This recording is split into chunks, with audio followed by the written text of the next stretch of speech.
Yesterday, we started with the moving averaging for cyclical fluctuations, and there I calculated two moving averages, 50-day moving average and 250 days moving average. So my question was that how we select this number of days.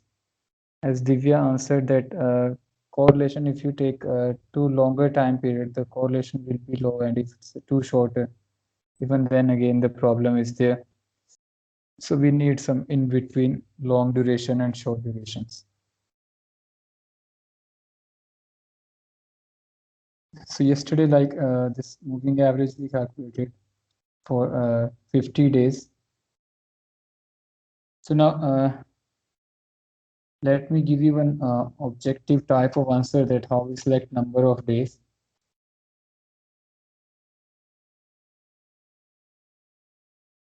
Okay, yesterday we did 50 days and 250 days. Okay, so just to give you one example from the stock market.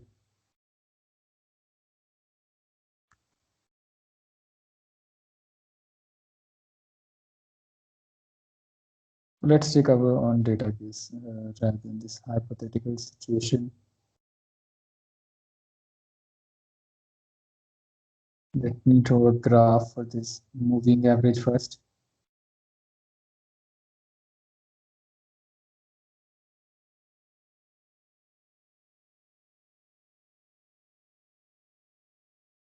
But I only have a 30-day moving average.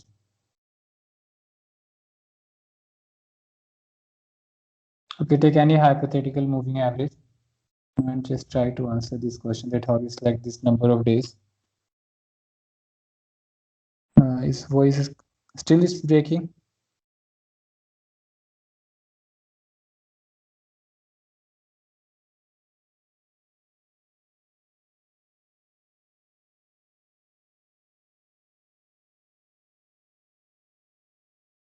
I'm taking out the variable close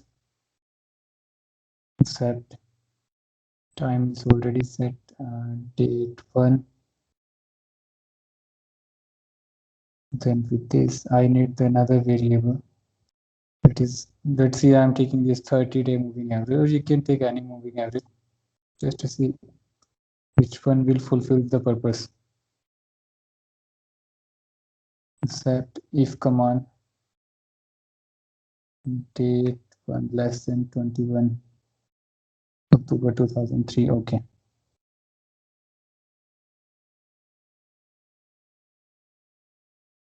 Okay, let's suppose this is our graph. This red line is screen is also coming with the lag. Is it for everyone? My screen is visible or is still coming with the lag? Right now I'm on the graph, this 30-day moving average. If any moving average you can take 50-day to 50, just I try to give you the answer that how we select this number of days criteria. The facing graph is not visible. Is it visible to others?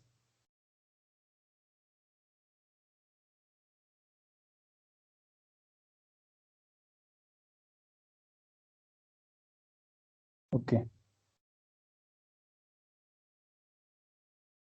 Let's suppose the question like here is this. Let's suppose you want to invest. I am going back to the same question that we have this thing in our mind that we want to invest for next. Now it's a short-term phenomena, the moving average type of things, and it's not the long term. I can take that for the next 5 years or 6 years. Let's suppose you want to invest for next 2 months or 3 months. Now the duration is short because we are using short-run fluctuation criteria. The one of them is the cyclical criteria. So let's suppose you want to invest for next 3 months. Now, suppose we have this data from 2000 to 2015, and you want to invest for next 3 months. Now, this question still remains same, that how much duration. Like yesterday, that mistake we did it to forecast the based upon the linear trend number selection of the time period? That's another question. But here the question is that how much number of days of moving average if we are using this data which is on day basis. So let's suppose you have this 15-year data or 5-year data on a day basis, and you want to take a decision for next 3 months. It's something short-term duration type of thing. Now, how you select which one will give you the best result? For that, you have to make a strategy one by one. First, for example, you made it with the 50 days moving average.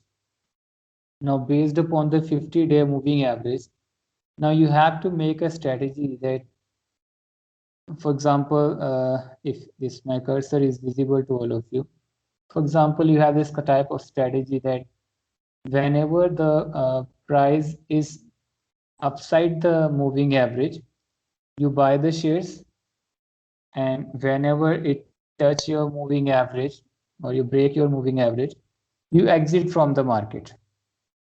Means whenever this particular actual data is above your moving average, you are buying the shares, keeping in this expectation that now it's upward trend and you are going to get a profit. Means you will sell later on when the price will be again nearby the moving average. This type of strategy, let's suppose you adopted. So whenever you see that your actual data is above moving average, you are buying the shares, and when it is touching again your moving average, means whenever you have this thing that now it's going to be in a downside, you are selling the shares, and you are keeping this account that how much profit you have earned from all these trades. Means some objective methodology you have to prepare. Let's suppose you made this strategy with 50-day moving average for last 15 years data on a day basis, and you calculated your average profits. It's not going to be always the case that you're going to earn a profit, because there might be a situation when it's a downward trend and the data is just going upward, and then you're getting the losses. Like if this red line only you can see, or for more clarity, let me zoom it out so that you can get more clarity what I'm trying to explain. Then 2003, I'm making it 2002, just to show you the bigger picture of the graph. Okay, I hope now it's more clarity will get. Let's suppose I'm starting from the beginning. Let's suppose here nearby in January 2002 or somewhere around there, actual data is above the moving average, and you bought a shares here, and you had made this strategy that whenever again this particular upward trend will break, you will sell the shares. You bought a shares here, might be a price range between this 1060 or 1065, 1065, around somewhere this particular price range. Now, another important feature, just I skipped yesterday, this you can see that in 2001 the NSE Nifty price was 1000, now it's 11,000. So in 20 years, it's like 10 times profit. These type of profits are not visible in other type of investments. Like if you are keeping in the FDI or other insurance schemes, your money get double in 15 or 20 years. That's the basic formula we have. But here your money is multiplied by 10 times. That's the one reason that the share markets and all are so much attractive for investments. The returns are quite high.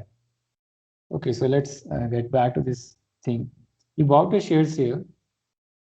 You made this strategy based upon the moving average. Let's suppose here I have a 30-day moving average. I am making this particular strategy. And when it touched this particular actual data to my moving average, I took exit here.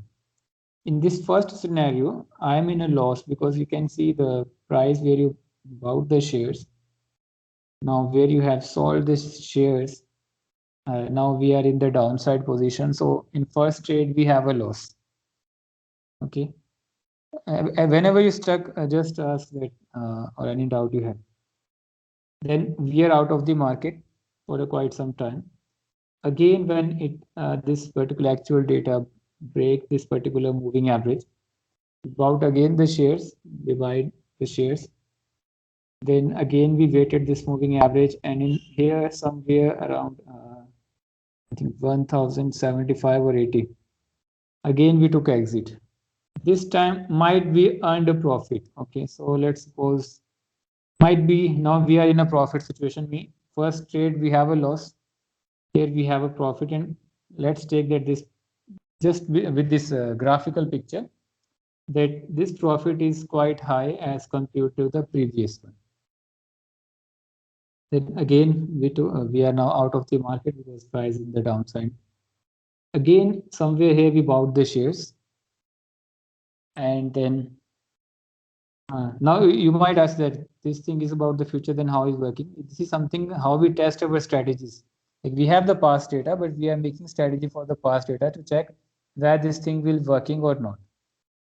So here again we bought the shares, and somewhere here we now out of the market, but this time we under quite high profit as compared to previous trade. So we are still in the profit.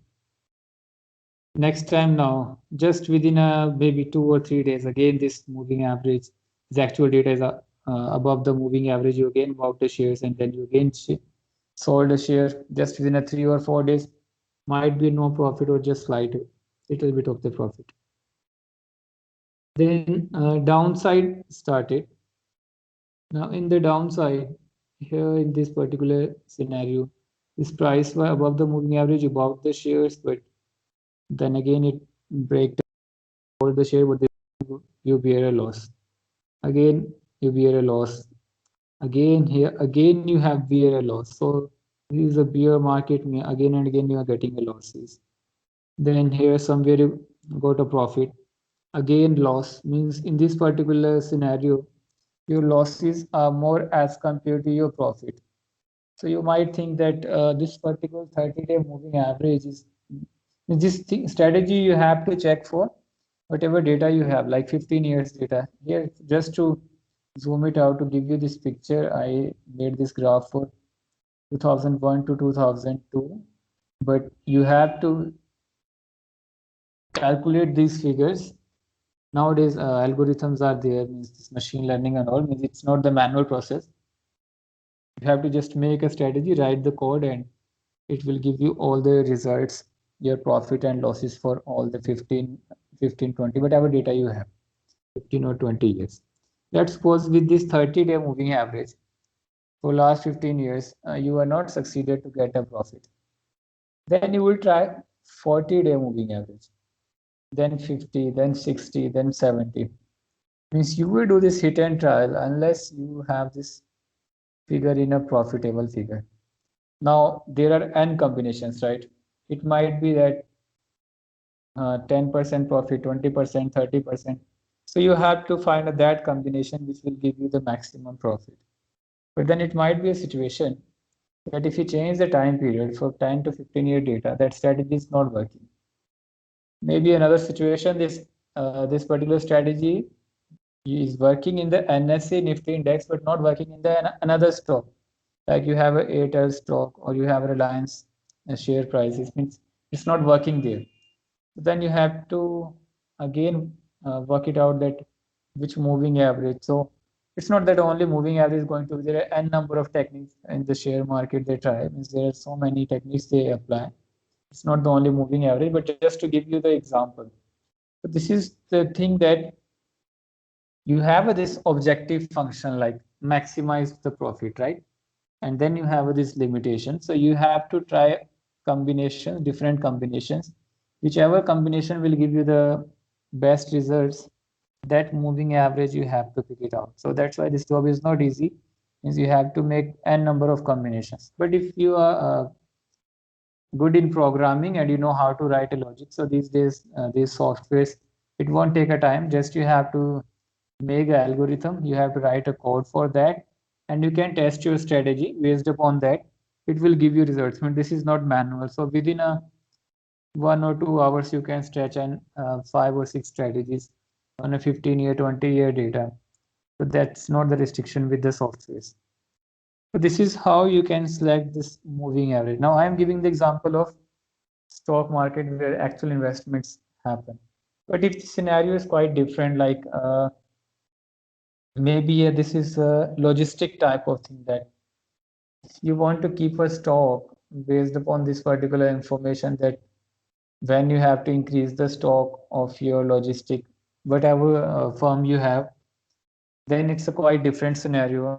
If you are applying this to a monetary policy type of thing, where you have this monetary policy variables, means if there you want to see these cyclical fluctuations, or some type of unemployment data, means there you want to predict these things, and with situation the scenarios will change, but at least you know that what is your maximum criteria, means what you want to achieve. Like in this particular scenario, we want to achieve the maximum profit with our strategy, so that we can earn from this particular investment, and moving average is one of the tools we are using for that particular strategy.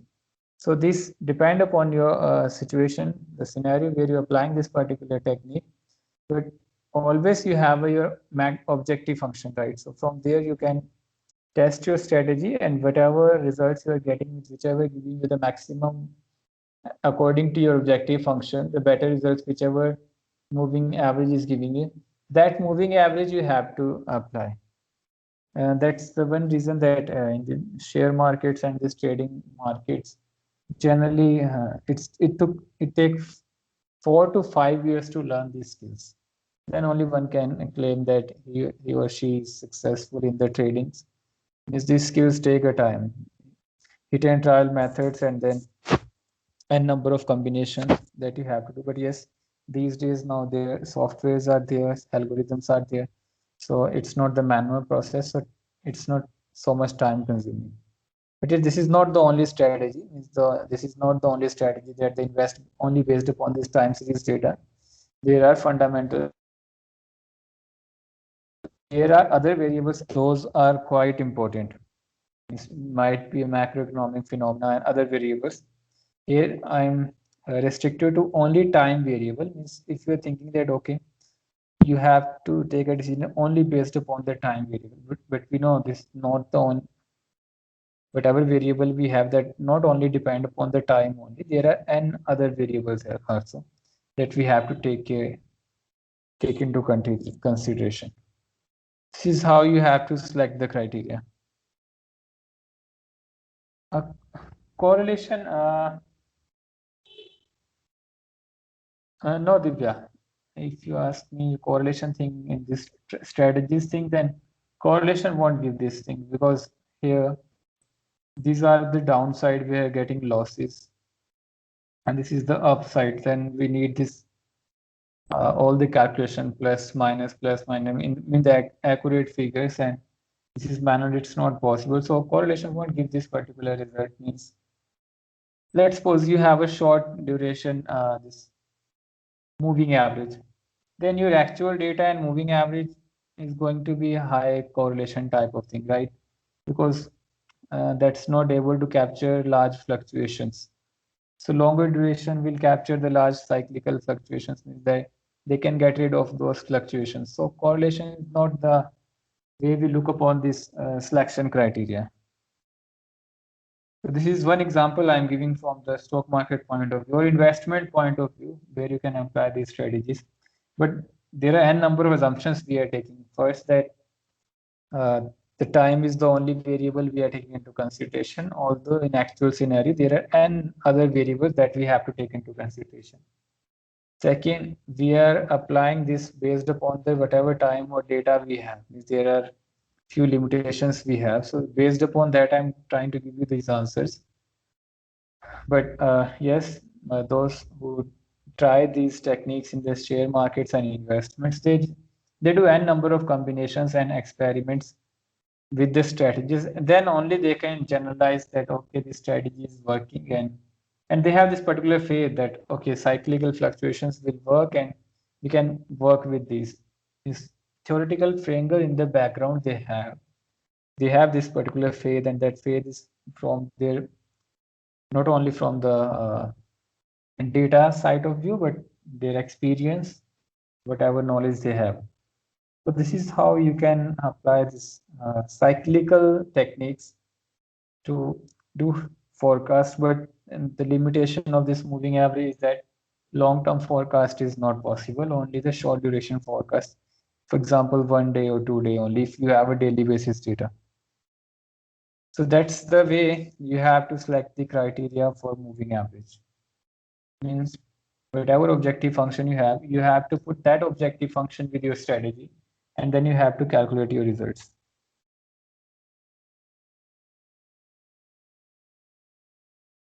So that was the moving average.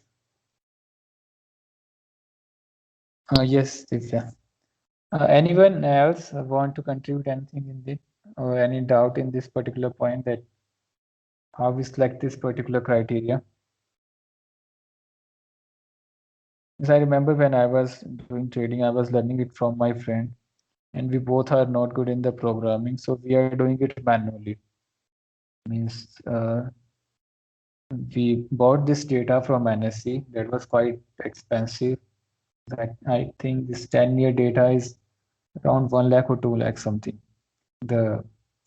All that trading data means on 1 minute basis, that's not freely available. So we bought this data, and then we applied strategies, 1 or 2 strategies manually, and it took days and days to make these calculations, positive profit, then how much profit, then how much, then there are chances of error, time constants, and he did this extensive exercise on, I think, 5-6 years data on a minute basis. This is a daily basis, but on a minute basis, and minute basis something like in a day, when the stock market opens from 9 to 3, then you can think like that. If you have a minute basis, second basis data, the how many number of trades we have and how large that data set will be, and to do it manually, that's quite impossible type of thing. But he tried, and we found something, this cyclical based upon the moving average.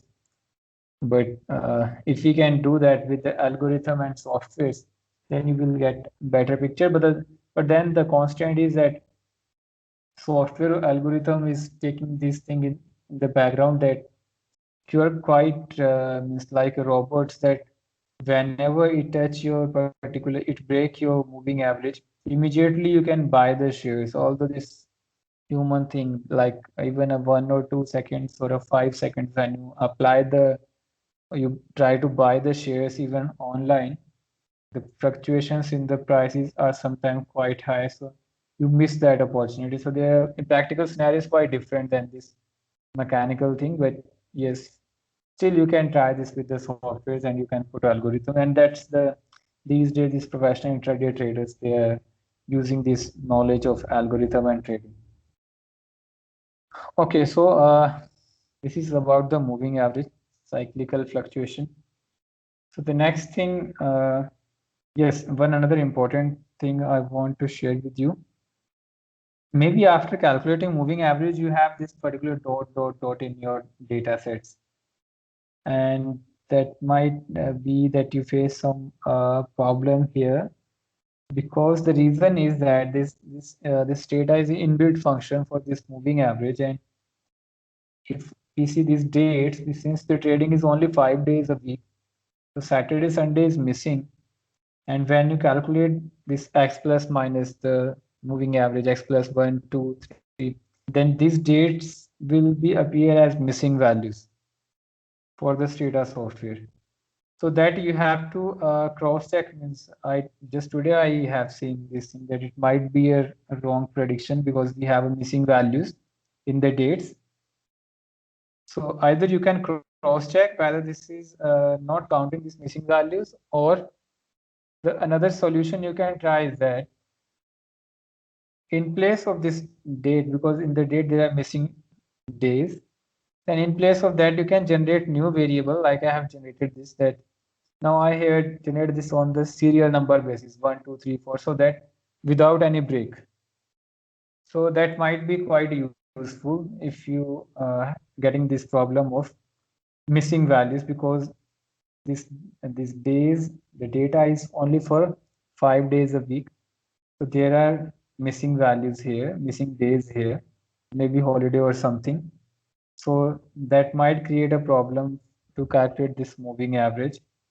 So if that's the scenario, then the alternative you can try is that just with the date, make a new variable, this serial number. Now keep this serial number as a time period without any break, and then you can get rid of this particular problem. I don't know how many you have tried this and seen this particular problem, but this you might find. So the solution is either you can try this one, or you can cross check with both the calculation. Is there some difference in the results? For example, if I have a 30-day moving average here, yes. For example, for 19 November 2001, my 30-day moving average is 1052393. Well, let's see it with another scenario. 19 November 2001.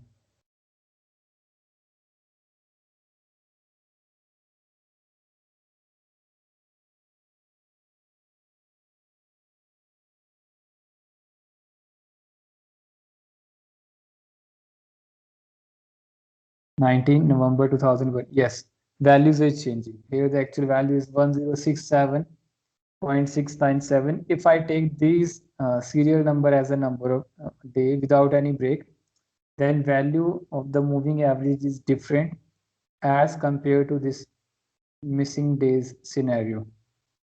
So this thing you have to make these corrections. Maybe those of you have tried, you found these problems because this missing days, because we are giving Stata this instruction that this date 1 is the time period that this particular software is taken into consideration. So automatically this the function they have is x plus 1, x plus 2. It will take automatically these dates as well, which are missing in the data as a missing value. Might be count them as 0 or something. Means I don't know how that thing is working, but these values are incorrect. So you have to correct this. Means your time needs to be without any break, without any missing value. The point is without any missing value. So the simple solution, but I found that this is also not a quite impressive solution, but simple is that in place of the days now I use the actual serial number, so that now I am instructing Stata that use this particular variable in place of date, so that it will be without any break. So the values with the values I am getting are correct figures as compared to the other. So this thing you have to keep in mind. Means the point is missing days, means time period needs to be continuous without any missing values. That thing you have to keep in mind while you're working with the trend, moving average, or any time series method. Okay, so let's come to a next method.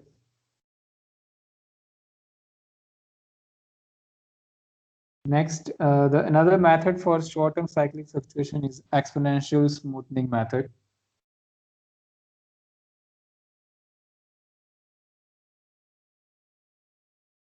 Okay, first thing, just in a brief, what this exponential smoothing method is. This is the equation this exponential smoothing method will take, and those of you already did econometrics, studied autoregressive models type of thing. It's a quite same thing, like autoregressive model type of thing, where you have to take a lag values and try to predict based upon the lag values, and this model is quite similar to autoregressive model. The idea behind is that now you are giving, like, it's not like the moving average that all getting equal weightage like previous data and then the forward data, preceding and lagging terms and leading terms. Here you are first you have two criteria. First you can put this criteria that how much weightage you want to give to the current time period and remaining weightage to the previous time period. Yes, this is the weightage criteria. This alpha is generally, those of you have studied the econometrics, you know that this is the weight we give in the autoregressive models. So this last equation in this slide, yt is the current time period, alpha is the weightage you want to give to the current time period, and then 1 minus alpha weightage is to the previous time periods. That is alpha 1 minus alpha, then alpha minus 1, alpha 1 minus alpha, means the time period have into consideration. So the one criteria here is you can fix this weightage, means how much weightage might be, you can fix 50% or 75% to the current time period and only 25% to the previous time period. So this is the kind of weighted moving average. Is this point clear? In the moving average, actually what we are doing, like in the 30-day moving average, we are taking 50 previous values and 50 forward values. We are adding them, taking their average with the 30, and that's value we are putting in the middle value, middle time period, and then so on. Here in place of that, that's something of the weighted moving average type of thing, where you are giving the weight accordingly. That you don't think that all the time periods needs to be equal weightage. You might think that current time period needs to be a more weightage as compared to the previous one. Now this is the n combinations, right? It's like here this particular text will give example 50%, 75%, 25%. So there are n number of combinations. So we need some criteria, that which criteria will be give us the best result. So generally, to do that, this method uses mean squared error, means the error between actual value and forecasted value based upon the criteria we can fix, and whichever criteria give us the minimum mean squared error, that weightage you can use for exponential smoothing method. So this is the criteria to fix this weightage, that how much weightage you want to give to the current time period and how much to the previous time periods, means the lagged items. So this mean squared error is the criteria to fix this thing, that we want this as minimum as possible. So there are a number of combinations. If you are doing manually, then you have to calculate this with 50%, 75%, 74%, and whichever give you the minimum mean squared error, that criteria you can select. But the softwares, they have this inbuilt programs like machine learning type of things. They'll apply all the combinations and give you the one combination which have a minimum mean squared error. So that that particular weightage you can use for the exponential smoothing method. Let me show you this with the Stata software, and it might give you more clarity.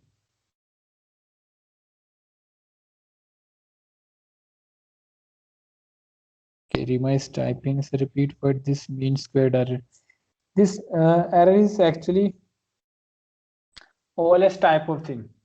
In OLS, what we try to minimize is actual minus value predicted value, and because its summation is equivalent to 0, so we take its square, and if we take its average, that's the mean squared error. Means we want to minimize this gap between actual values and forecasted values. So this is mean squared error. Means your residual term. This is actually residual term. So we want to minimize this.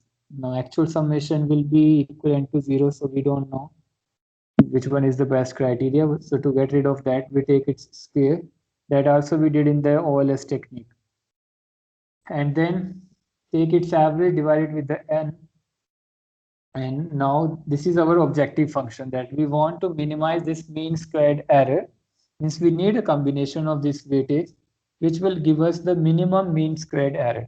So this is the criteria we have to apply to the exponential smoothing function. So how we will do this with the Stata? Should give equal weightage in moving average upward cycle and down. Yeah, in there is equal weightage, but let's suppose you think that equal weightage is not a good criteria. Means you want to give more weightage to the current time period, or maybe less weightage to the current time period. Then you need some criteria. So this is the one method where you can change this weightage. No, that's for the long-term trend thing. No, that's a long-term trend method. Linear trend method means we can't mix up these things. That's quite that totally different technique, long-term trend, where you select, and that criteria is not for the weightage. That criteria is for to selected time period for your long-term trend. Means you have to cycles need equal cycles on both the ends. That's to selected time period for the long-term trend. Here it's not a time period selection criteria. It's a weightage criteria. In the linear trend, there is no such thing weightage type of thing, right? Means we don't apply that thing there. In the moving average, you are giving the equal weightage. Now here we are not going to give a equal weightage. So we need some objective method to give a weightage. The criteria we have this mean squared error, that minimum gap as possible between actual value and the forecasted value. So manually you can try this combination and you can calculate this mean squared error. And then you can check whether which combination giving you the minimum criteria. So for hypothetical situation, I'm going to take 3 cases with this data.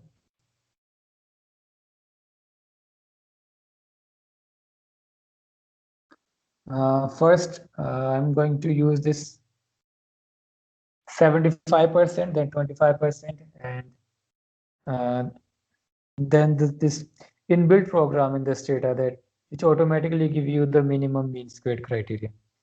So any doubt in the exponential smoothing method, then I'll show this thing with this data software.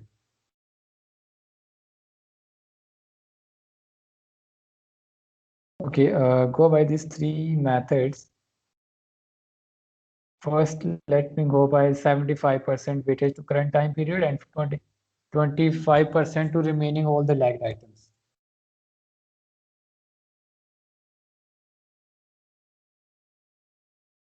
To apply this function, you have to go to this statistics, time series, smoothers, single exponential smoothing. So first, we are giving some specification. Like I have given here 75%. Specified smoothing parameter. So I'm specifying 75%. The 75% is to the current time period. The name you can give whatever name you want to give. I have given here close exponential in place of 1. Let me use it 75. And time settings, your date variable. But again, if it's already a missing values because of the date that created during the moving average, then you have to first correct the thing. Then only I can apply the exponential. Now, here I already have this missing values here. Still, I'm just applying, but that's not a correct method. Just reminding you. First, I have to get rid of this, and then only I can apply. Let's suppose you know how to get rid of it. Just to show you that how you apply exponential smoothing method, I specified here weightage. Here you have to keep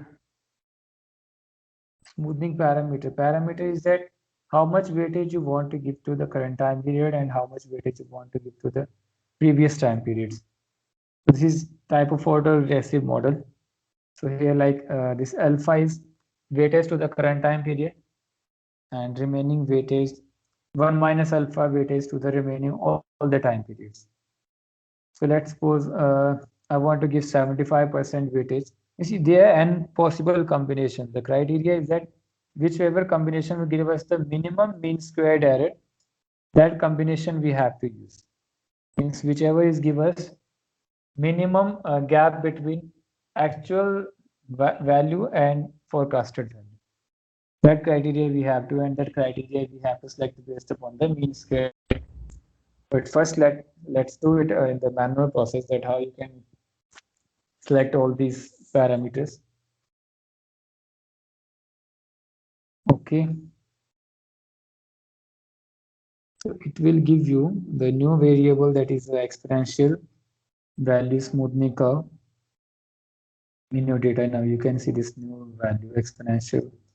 It's based upon this 75% weightage to current time period. And with it will also give you root mean squared error. Now here it's a 93. Now we don't know, is it a minimum mean squared? Means unless we try all the n combination, we don't know which one is the minimum. So to cross check, let's do the same thing with the 25% area. Let's see what changes will appear. No need to go to function again, just pick your command and in place of 75, just type 25. Now my root mean squared error is 140. So that's quite high, right? Compared to previous one. But it means that we are doing some mistake. I mean, this now the gap is increasing between actual values and forecasted values. So this Stata automatically had this function, means you don't need to apply these specifications.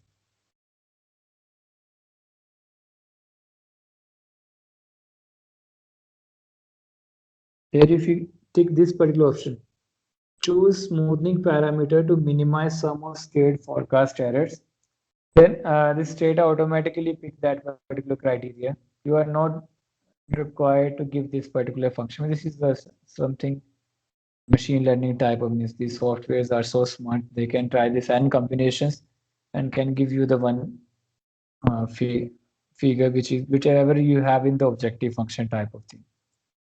So now, okay. Yeah, and name I have need to change. I'm giving financial one.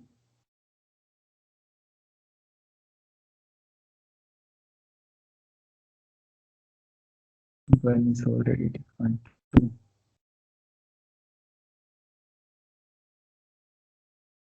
Okay.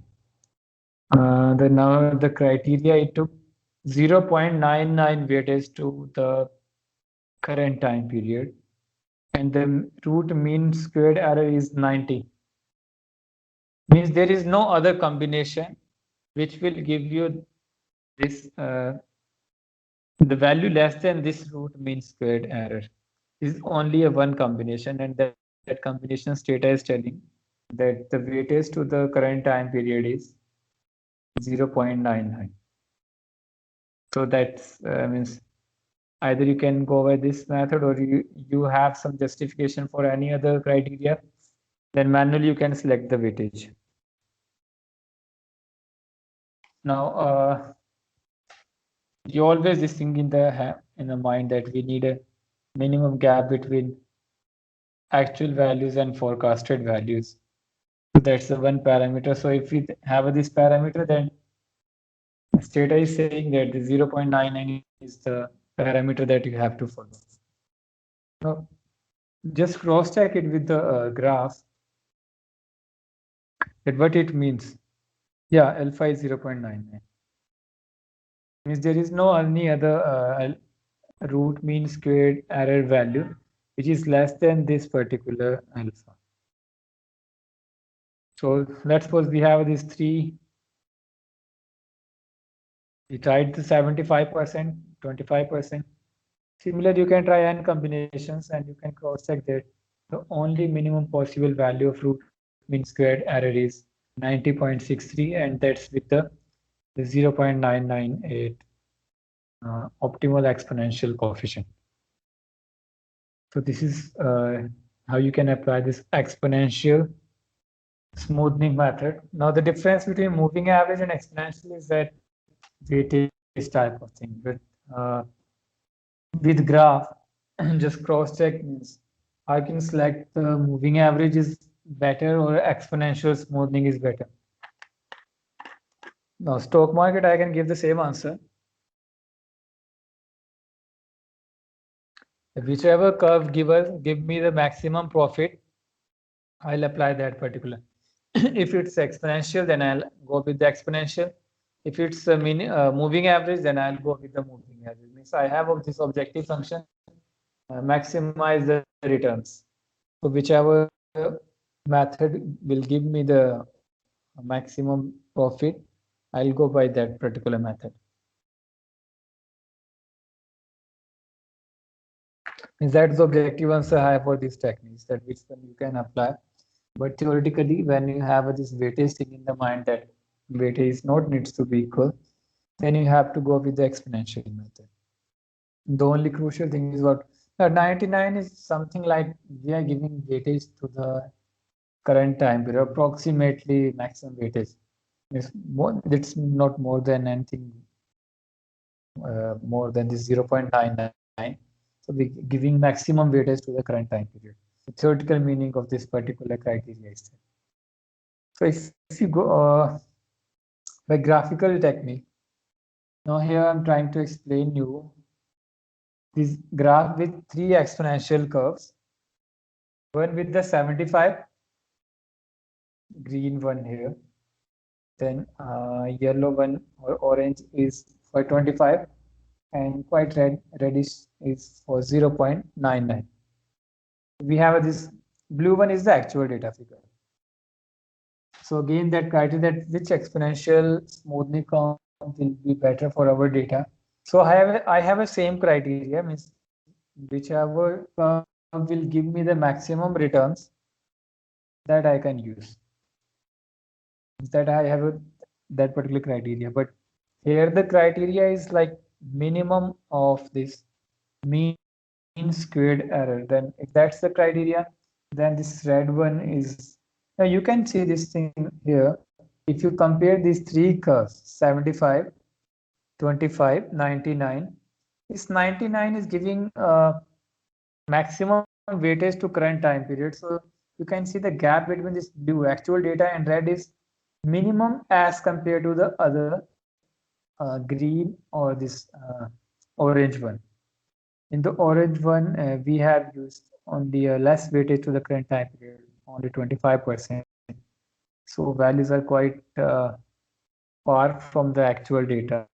But that's the thing, that means if we want to get rid of this fluctuations, high fluctuations, and it's better to give a less weightage to the current time period. Means again, the thing is it depends upon your purpose. But if I have this profit thing in this particular objective function, I'll go with that particular moving average, this exponential smoothing method, which will give me a maximum profit. If it's a 99, I'll go with the 99. If it's a 75, I'll go with the 75. Means in place of mean squared error, I'm saying my criteria is to maximize returns or profit, that based upon strategy I'll use with these exponential smoothing curves.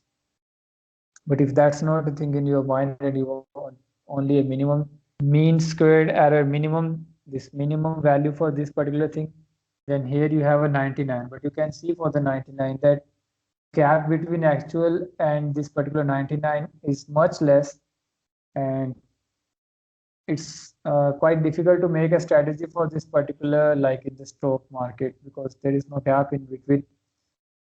So that's the limitation of this mean squared error. This is not the only one answer you have to follow, that okay, whichever weightage. Now you can try this with different time series data and just cross check that is this situation is the same, that whenever we give maximum weightage to the current time period, that will give us the minimum mean squared error. If it's the situation, then it means that always this will be the scenario that we have to give a maximum weightage to current time period to get a minimum mean squared error value.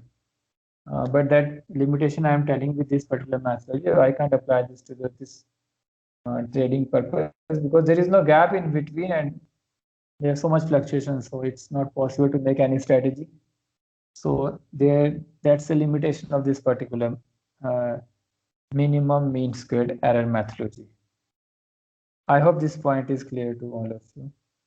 And this difference between moving average and exponential smoothing method is also clear that what are the differences in these two methods. And I hope you get some idea that when you have to apply which one. Means generally when I have to do this, first I do this cross check with the objective functions, whichever will give me the maximum results. I always go with that particular method. It might be moving average, it might be smoothing. But yes, if you are working with the actual cyclical fluctuations, then based upon this literature, I would suggest you go with the moving average rather than exponential. But yes, that depend upon your weightage. If you give it this weightage like 25, 10%, 20, then even your moving average will be much closer than your exponential smoothing curves. So there is a quite similarity with this minimum weightage to the current time period. So that you have to take care of. Either you can try this 50-50%. So that's the thing you have to take care. Second, here it's not required to fix a time period type of thing like the previous case means the moving average. We are fixing this 30-day, 50-day. But yes, there this is also in the this exponential. You can fix this thing. So far, I don't know how to fix it with this data, that how to fix this day criteria, that I need exponential. That means that I don't need this weightage for all the lagged values. No, only for a specific time period, like 15 days, 20 days, or 30 days. Means that criteria, I know how to fix that criteria with the stock market data in there, those softwares, but so far I don't know how to put that criteria with this data software, that number of days for this exponential smoothing average, that only that particular lag period is like something like we do in the autoregressive. We fix the lag period solution, that how we select the lag period. That's I'm talking here, but that's something subjective. So maybe there is no inbuilt function for that. Like there is a inbuilt programming method to minimize the mean squared error. How can we know that how many years are included in current data to select alpha? The current is going to be the one. Only thing is that about the lag, that how much lag you want to take. Means if you see this particular method, in the last line you can see this current period is only one, right? That's not going to change. Alpha is the one. Only the thing is that remaining part to the lag. So is there something that we can fix this lag thing? At 15 days, 20 days, 30 days, or you have to take all the lag periods? That's what I'm talking. That is there any criteria? Generally, there is a criteria, but I right now I don't know with the Stata software. If anyone of you see, just Google it in the internet if it's available. So far, I am not able to find it. That how we can fix this criteria with exponential smoothing. Like in the moving average, we are fixing this criteria 25, 25. Definitely, there is also be a criteria for exponential as well, but I don't know the command for that particular criteria, that how we fix this lagged item, and that will definitely change the results, because then this mean squared error is going to change. So this is your exponential smoothing method. This both the methods, moving average and exponential smoothing method, generally we use for short-term fluctuations. But yes, yesterday I explained, can also use moving average for long-term cycles. But maximum time you are going to use it with the short-term fluctuations, cyclical fluctuations.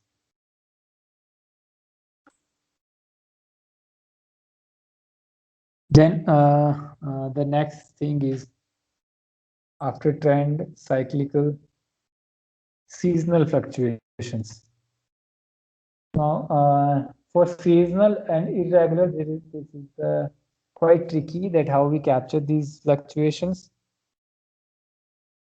But 2 or 3 methods which I am familiar with these fluctuations, only with a single time variable, that I'll share with all of you. So let's take a next thing, that's a seasonal fluctuation. Now we know these seasonal fluctuations is easy to capture in the agriculture type of products, or the products which are related to weather. Like now this northern India, now winter is going to start from the November. So this logistic of the textiles, these clothes, and there are many other items which we generally use in winters. So these seasonal patterns are easy to see, means they are visible in the products that we consume. But these seasonal patterns, like macroeconomic data, like if I go with this unemployment and all these things, That's quite difficult to capture this seasonal. But there are means the seasonal fluctuation, like in agriculture, is labor thing, seasonal labor use. Then if we are consuming or buying maximum things, means new things in November, so that might be a seasonal, means every year November sale will increase and then it will decrease. Means if you can ask any particular shopkeeper about this sales thing, if anytime you are visiting this, not in the malls, because the malls, the data is in their software, means the salesperson might not be able to answer these things. But I have asked this question many times to the small shopkeepers and even in the malls also, that can you tell me the month where when this your sale is maximum? So surprisingly, I get this answer. That means there is a pattern. Means it might be November, it might be February. Means they will give you this month figure that this time period we have a maximum sale based upon the commodities. So it means there are seasonal patterns, but it's not that all the type of variables, the seasonal things needs to be like if you are working with this medical type of thing, let's suppose this patient data or something. So there it might not be, but if it's a seasonal type of thing, like we have a dengue in this dengue, malaria, it might be a seasonal that in few months this particular number of patients will increase and then it will decrease. Then again next year it will increase and it will decrease. Like then, yeah, true, Divya.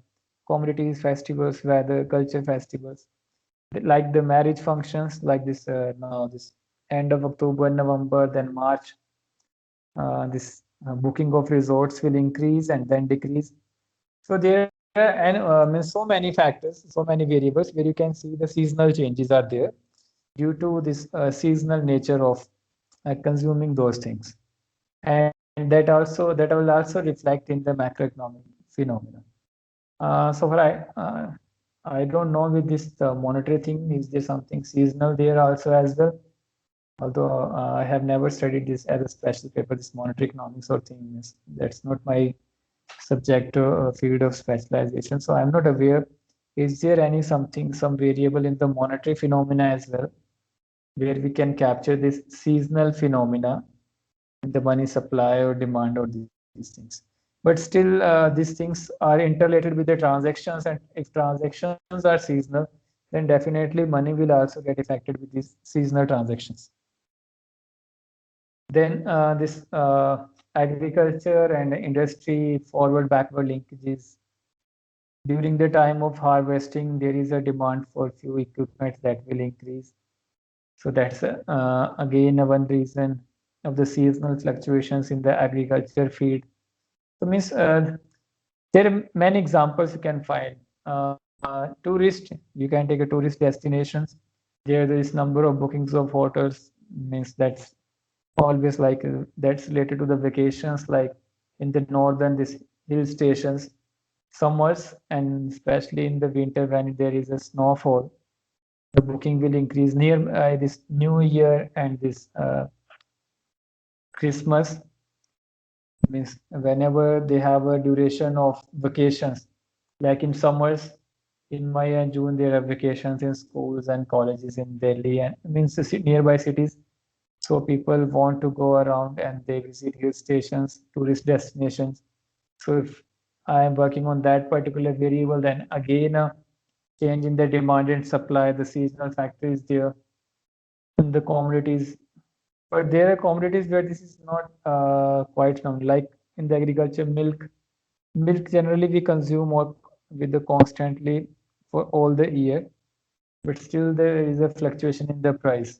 So if your variable is related to the seasonal fluctuations, then you can capture. I mean, then this information is quite important to find that how much is the seasonal fluctuation to get this particular information and take a decision. For example, for tourist destinations, if we know if there is hotels and they know that in the month of May and June, the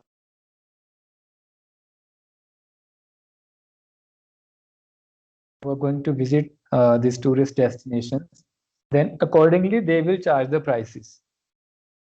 Means whenever the season is in the peak, they charge a high prices, and with that money they cover their expenses for all the year. So there are times when they charge high prices, and then if it's off season, means in tourist and all they use these terms, season off season. If it's a off season, means off season is when tourists are not going to come because it's not feasible for them. In that time period, the prices, the charges they charge are different. When it's a time of the season, they charge a high prices. Like the winter clothes now in North India, in November, December, the prices are going to increase. Other commodities like we use this geyser, heater, other equipments which we generally use in the winter, so their prices are going too high. So this information is important to make a decisions, especially in the business cycle.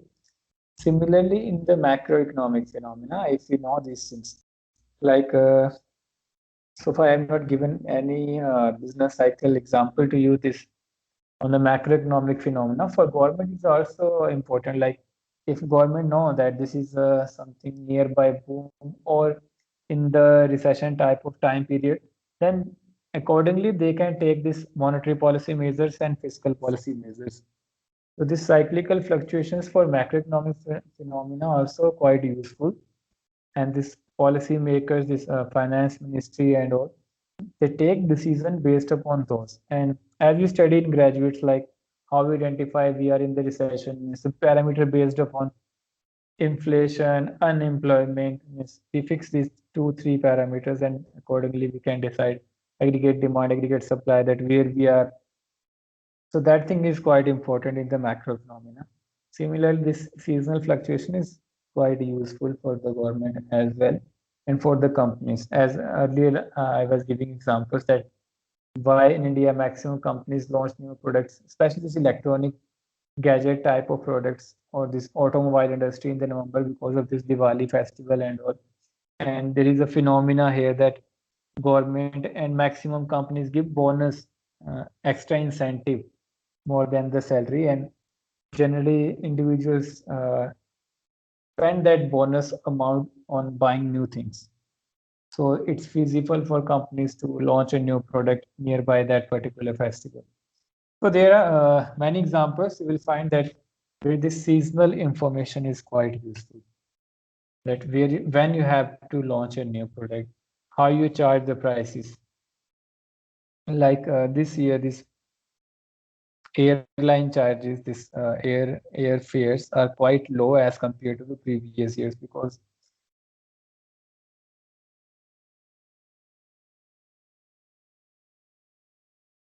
no one was traveling because of this corona fear. So prices are automatically get reduced. But that's not a seasonal, means this corona is an unusual type of thing. But yes, in the airline industry as well, they know this seasonal thing that based upon the destinations they have. Like for example, if these flights from Delhi to Leh, these flights know that when there is a peak season in the Leh of the tourist, then they charge a high prices, and in the off season they reduce the charges. It's not like the railway that where we have a fixed price all the year. On all other industries, the prices will vary with the seasons as well. So if that's the nature of the variable, then how will capture this seasonal fluctuation from the data?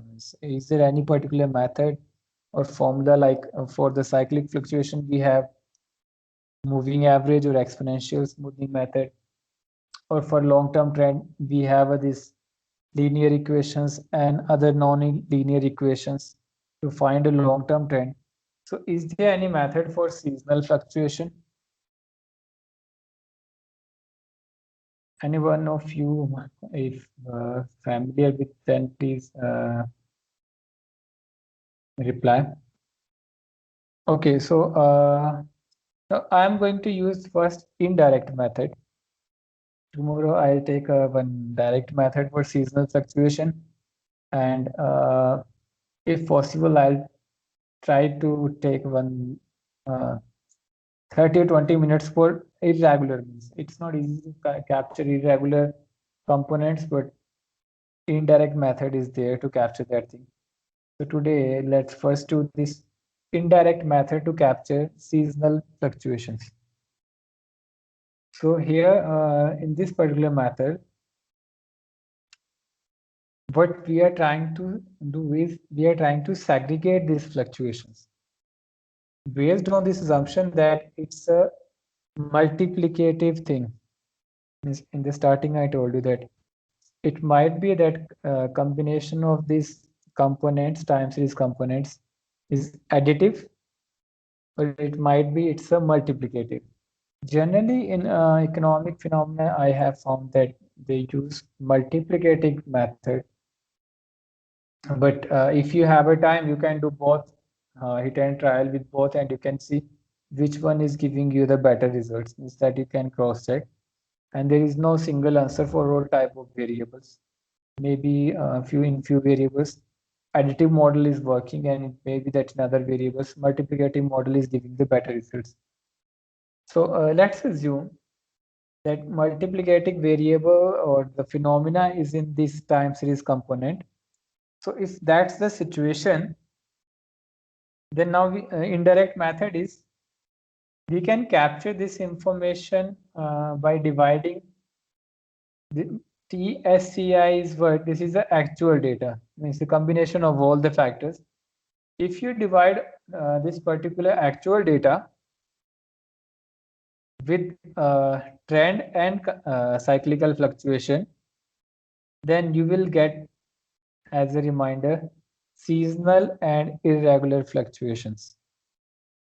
So this is the one indirect method, but still then another adjustment is required because it's a combination of seasonal as well as irregular. So then tomorrow I'll take it that is it possible to segregate these seasonal and irregular. If it's then we'll get both the results, seasonal fluctuations as well as irregular fluctuations. But this is an indirect method. There is another method. Generally, the recent textbooks, if you go, you'll find another method, not this particular method. This is a ratio to moving average method. That first, we have to do, first we have to calculate trend, then cyclical fluctuation, like from the moving average. Then you have to divide actual data with these two items, and remainder item is your seasonal and irregular fluctuation. So this is an indirect method, ratio to moving average method. So let's first do it. Let's see what type of picture it will give us and is it useful or not. So yeah, this is the hypothetical case I had made here. For example, we have this moving average. What is the moving average? We used it for the cyclical fluctuation. So if you divide your actual data with the cyclical fluctuation, then you will get in remainder as a remaining part, seasonal. Now here in this particular case, in this methodology, if you see this particular formula, then it's written here that trend multiply by component, then we have to divide this particular actual data. This TSCI is the actual data, this Y data, whatever variable you have, like close variable we have, then we have to divide this variable, close variable Y data, with the trend and multiplication with the cyclical fluctuation, like we are using moving average. And what will be the remainder? That's a seasonal fluctuation. So that's for simplicity. If I'll assume that my moving average is capturing both trend and cyclical fluctuation, then the simple method is I have to just divide my actual data with my cyclical fluctuation, and what will be the remainder? That's my seasonal fluctuation. Let me show you for this demonstration. If I have this data set.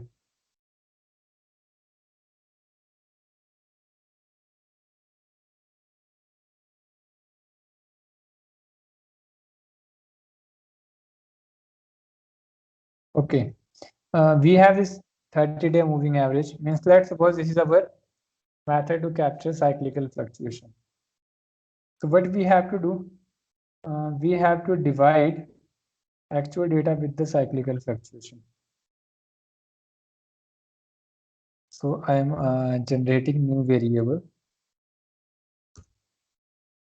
That is my seasonal and irregular component. So I am giving it a name, close underscore SI, seasonal irregular, equal to my original close variable. That's a combination of all TCSI. Just I need it in a percentage ratio to moving average, not in a fractions. I need it in a percentage. So let me multiply it with 100 and divide it with the cyclical fluctuation first. Let's suppose this is my cyclical fluctuation, this 30-day moving average. Then enter. Now I have this new variable. The name I am giving is here, although you might be this doubt that I only divided with the cyclical fluctuation and not with the trend. And how it is a seasonal, it means it is a TSI, right? The trend, seasonal and irregular, because we only divided with the cyclical fluctuation. For the timing, just assume that this cyclical moving average is capturing both the phenomena, trend and cyclical. Just a hypothetical assumption. Then I'll do it again with the trend as well to see the difference. So just assume that this is the phenomena here. Now, let's see the graph for this remaining part. So if you go by the graph for the remaining part,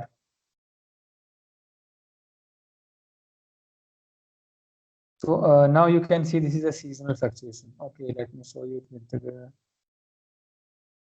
data on graph, time series graph, line plot. First, I have to get rid of all this.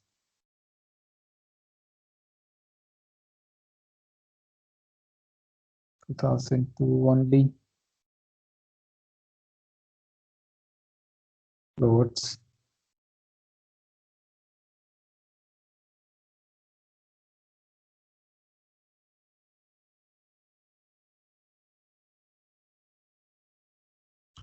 I need a graph for my seasonal irregular, means the variable, new variable I have created, whether it's looking like seasonal fluctuation or not. So I have to put here close underscore, name of this my new variable, time series. Accept. Okay. Yeah, now this is my graph. What we have done that out of the close actual TCSI, means all the components, I divided it with the cyclical fluctuation 30-day moving average, and this is the remaining part. So it is looking like seasonal fluctuations, right? So this is the indirect way where you can find seasonal fluctuations. Means now we can see that this is a season is increasing, decreasing, increasing, decreasing. Means there is no this upward type of pattern, something. No, in season this is increase, decrease, increase, decrease based upon the seasons, right? So this remaining part is now type of seasonal. So here we can see that this our multiplicative approach is working. The another way is, now do it again. Now in place of dividing, I'll subtract this, means let's do it with the additive model. So in place of dividing now, let's apply additive model. So in place of minus, now division. Now I have to take a subtraction. Close minus this 30-day moving average, bracket close. Again, I need this graph.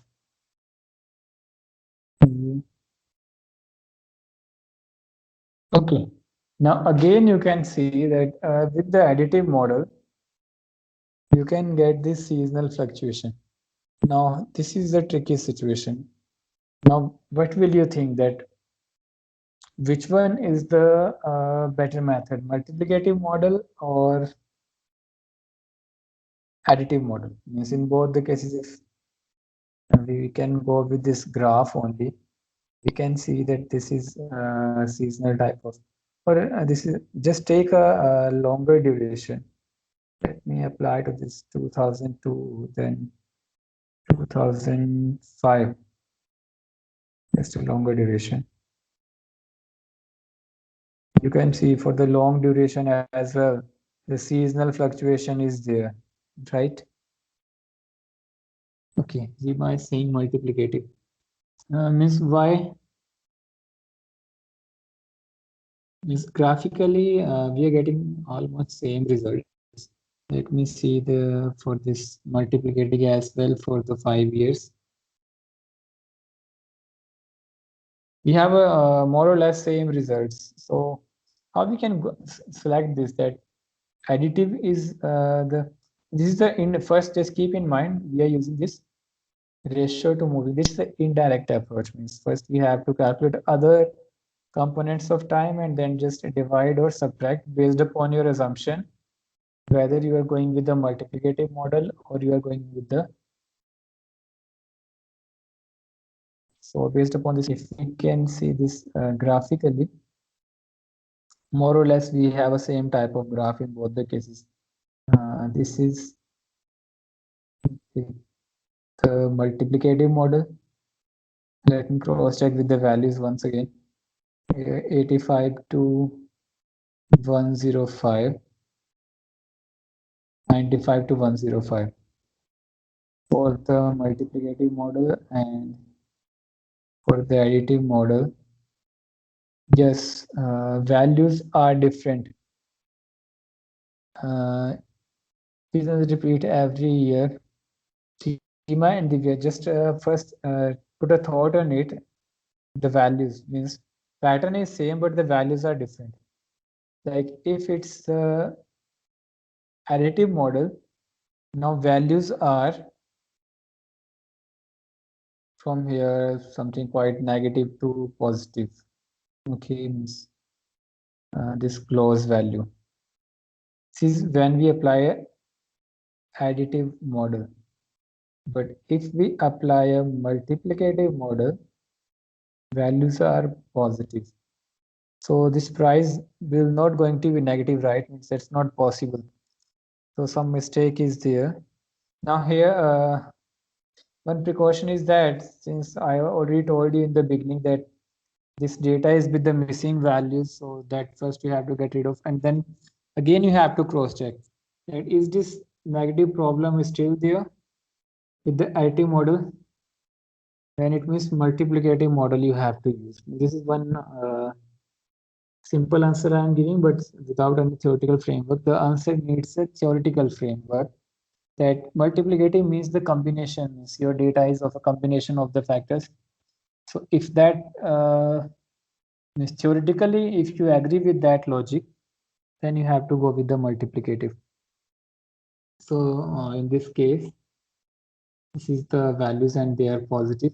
Let me cross check it with the actual data without any multiplicative thing.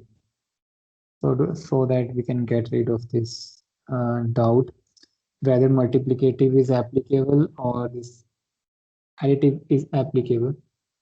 Just wait a second. I'll do it in actual data without any break. SI30. Then another is additive, actual minus additives.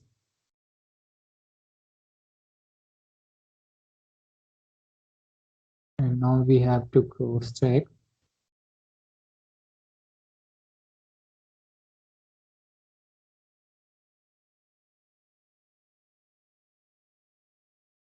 Control plus copy.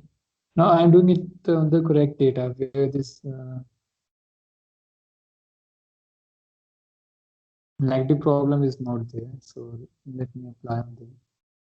Okay, so the values are 95 to 105 with the multiplicative model.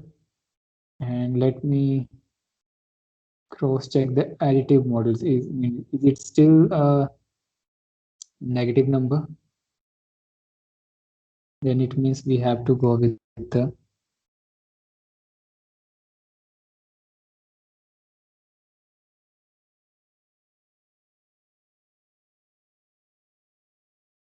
okay. So the correct data as well. This negative is there, but it means that if we have original data and we subtract this, so due to seasonal, sometime it's a increase, sometime it's a decrease. This negative doesn't mean it's not a mean that the price is in the negative. No, it's not a that thing. It in the additive model, but it means is that when we subtract this particular component from the actual data, then there are ups and downs as well. Sometimes due to seasonal factor, in the actual data, there are increases and there are decreases. So that's this additive model. And if we go by this multiplicative model only, then values will appear, all the values will appear in the positive figure only, but still there are ups and downs. So both will give you graphically the same type of picture, but just this is, you have to keep in mind that you will go with multiplicative or additive. This is something in the probability, it was quite easy that if it's, if I talk about probability terms, if you think it's mutually exclusive, this trend, cycle, season, irregular means if you think like that, that these components are mutually exclusive. But it theoretically, okay, go a little bit deep in this theory that the cyclical, this boom, recessions, recovery, depressions, means these cyclical phenomena, if you think this decision making process and the forces that make these cycles, is these forces are mutually exclusive to the forces which make a long-term trend, then you can go with the additive model. But if you think that these forces which make long-term trend and the forces which make these cyclical trends, these forces of which make these cycles, boom, depression, recession, recovery, if these forces, you think that there is some linkage in these forces behind this decision-making process, then you have to go with the multiplicative process. So far, what I have studied in the literature on that, more or less people, researchers are agree with this thing that these forces have something in the these two as it together means in the background, in the theoretical background, from where these forces will generate, there is something psychologically or due to human nature or seasonal natures, there is a combination type of thing. So they think that a multiplicative model is better. So that's one reason Maxim will use multiplicative model. So that's one way you can find seasonal fluctuations. So I think that's enough for today. Tomorrow I'll do another method of seasonal fluctuations and then try to find out irregular after subtracting or dividing all the other all the components, and the remaining part is the irregular components. It's like in this case, now we have a seasonal, right? So if now we can divide this actual data with this moving average and seasonal values, the remaining part is the irregular. If you want, you can, this is the remaining part. This is the seasonal part. Okay, if you want, you can do that. Let's do it in 5 minutes. Last constructed variable we have is ratio to moving average, and the remaining part we have this seasonal and irregular. So we have a seasonal. If you divide this with the actual data, no, not possible. Need a one another adjustment. So let's do it tomorrow. You can also try to find this method to find irregular components. Although not easy to forecast with irregular components, but yes, if we have historical data at least like Divya yesterday was suggesting that's normal, new normal type of thing, then it's quite important. Then first you have to find the irregular components. Then if you can take out those irregular components from your long-term series, then you will find some smooth type of curve. It might be a cyclical, it might be a trend. If you take this irregular components, if you think that this irregular is doing some break kind of thing and it needs to be get rid of, there the need to find irregular components is quite important. So in economic data, generally we study reforms and all this, but there are many phenomena based upon the situation. Might be, for example, if we are working on a one company data, there might be a layoff or some accident kind of thing. There are many reasons for irregular components. If it's an individual company level situation, if it's a macro phenomena, then something needs to be as big as that it make a damage on the large scale, then only we can say it's a irregular components. So that depend upon the situation. So tomorrow I'll try to do it with irregular component, and then just in brief to summarize this part 1 and part 2, because then uh, we will start from Monday part 3, that's the econometric part. So before that, let's tomorrow in brief, just in 10-15 minutes, try to brief out what we have done in the part 1 and part 2. Before starting part 1 and part 2, I might think that these are the small parts, but now we can realize that this part 1 and part 2, even the basics, that it's not something that we have to ignore. There are so many things in between this descriptive stats and hypothesis testing and these basic techniques. And maybe many times we need these basic techniques only, and maybe these are helpful. So thank you so much. Tomorrow we will meet at same time. Tomorrow is the last day for the part 2. So thank you so much. Any doubt?